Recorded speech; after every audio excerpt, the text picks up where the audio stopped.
Bonjour, je suis en fin de retour de vacances, après une seule vidéo, et je suis heureux parce que ce mois d'août va... parce qu'il y a du travail pour le mois d'août. Donc pour revenir sur la chaîne, j'ai décidé de créer ce nouveau style de vidéo qui sera donc des marathons. Dans les marathons, le principe sera simple. Je reviendrai sur les films qui précédaient une sortie qui viendra. Là par exemple, je commence par un marathon Independence Day pour sortir la critique demain de Independence Day Resurgence qui vient de sortir. Je préfère prévenir que les films que j'aborderai dans les marathons, je considère que vous les avez vus ou alors que vous vous en foutez. Donc je ne vais pas me priver pour spoiler. D'ailleurs, avant toute critique de marathon, je commencerai par faire un résumé complet du film afin d'être prêt à aller voir le suivant. Donc, spoiler activé. Independence Day commence le 2 juillet 1996, 2 jours avant le jour d'indépendance américain, où un énorme vaisseau alien rentre dans notre atmosphère. Après s'être divisé en plusieurs petits morceaux, chaque partie du vaisseau se rend à des endroits clés du monde.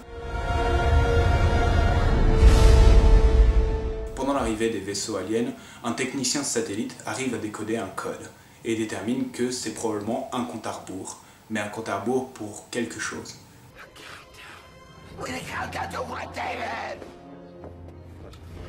It's like in chess.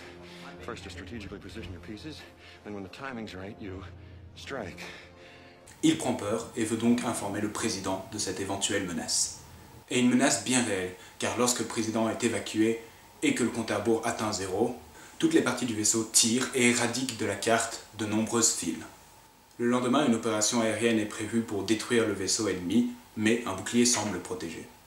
Suite à cet échec, le président apprend l'existence d'une zone confinée, confidentielle militaire, la zone 51, où il faisait des recherches depuis un moment sur des extraterrestres et peut-être cette race. Il décide donc de s'y rendre afin d'en apprendre plus.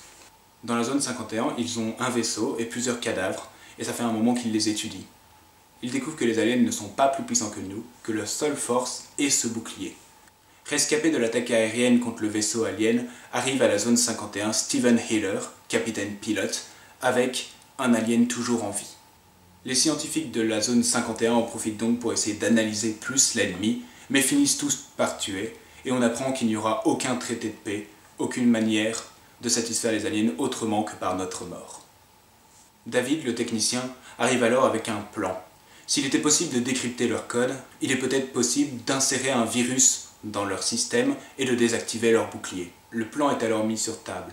David, avec son virus, sera emporté par Steven, qui pilotera le vaisseau alien afin de se rendre à l'intérieur du vaisseau mère, implantera le virus pour que toutes les forces du monde soient capables de détruire les vaisseaux survolant leur zone.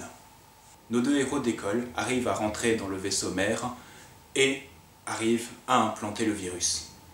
Ainsi, après un combat avec beaucoup de sacrifices, l'armée américaine comprend enfin leurs points faibles et comprend comment les détruire, et fait passer le message autour du monde, qui détruit enfin la force alien.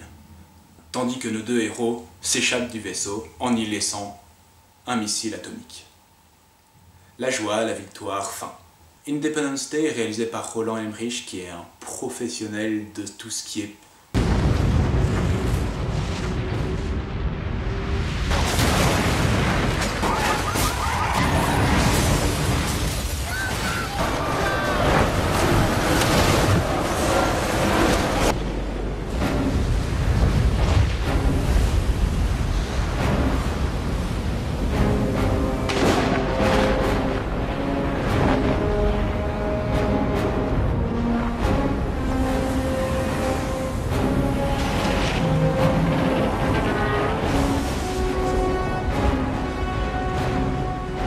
un mec qui est vraiment fasciné par la destruction que peut amener une force alien, ou plus récemment, la nature.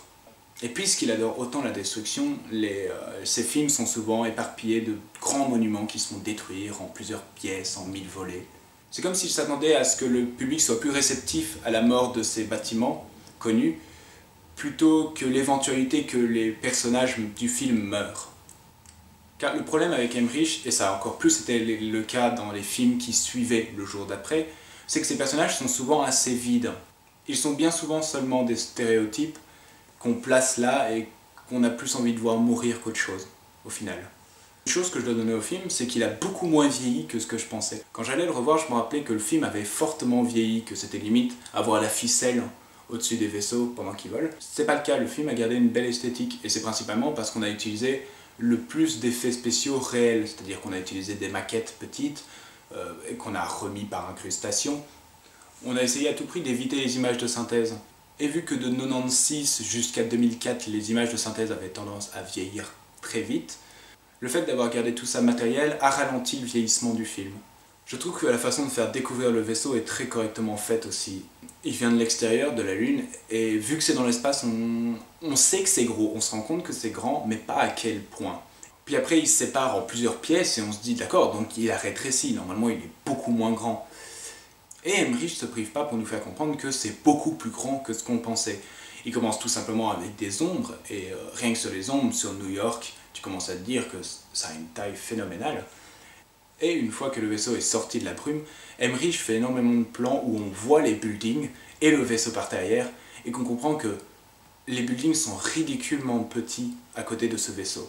Une autre chose que je donnerai au film, c'est qu'il est superbement bien rythmé. Le film dure 1h50, mais pendant la première heure, il n'y a pas vraiment de minute de pause. Les vaisseaux arrivent dès le début du film, on comprend qu'il y a une menace dès le début du film, on va voir le président, on le sauve, on sort, tout explose, on attaque, on se fait poursuivre, on s'échappe.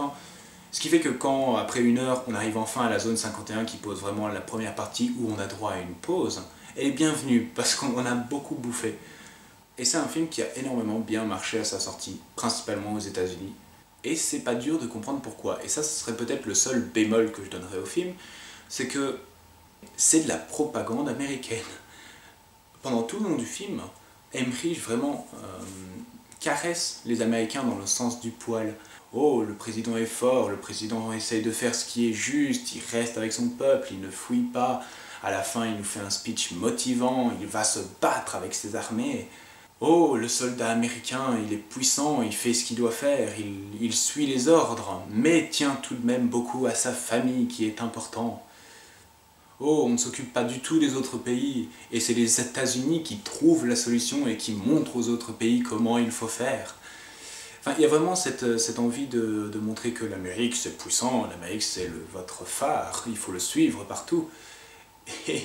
Et c'est même de temps en temps à la limite de l'hypocrisie, parce que on voit les villes américaines se faire exploser, mais pas une seule autre ville.